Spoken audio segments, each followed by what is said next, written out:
মিশরে খোঁজ মিলল 18তম রাজবংশীয় ফেরাউন দ্বিতীয় থুটমোসের সমাধির, যাকে মিশরের একমাত্র নারী শাসক কিংবদন্তি হাতশেপসুটের স্বামী বলেই দাবি করা হয়। মিশরের পশ্চিম উপত্যকা থিবার নেক্রোপলিসের শহর লাক্সোরে আবিষ্কৃত হয় এটি, যা মিশরীয় সভ্যতার অনন্য নিদর্শন হয়ে থাকবে বলে জানান দেশটির পর্যটন ও পুরাকীর্তিমন্ত্রী শেরিফ ফাতি।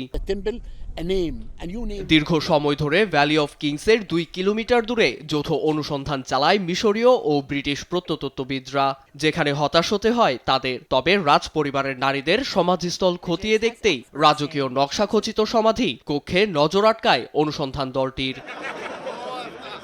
বুধবার বিবিসিকে দেয়া সাক্ষাৎকারে তারা জানান, কক্ষটিতে ঢুকতেই নীল রঙের ছাদে আঁকা সোনালী তারার নকশা দেখে অবাক হন তারা, যা শুধু ফেরাওদের সমাধি কক্ষেই দেখা যায়। আবেগঘন মুহূর্ত তৈরি হলেও আবার হতাশ হন তারা।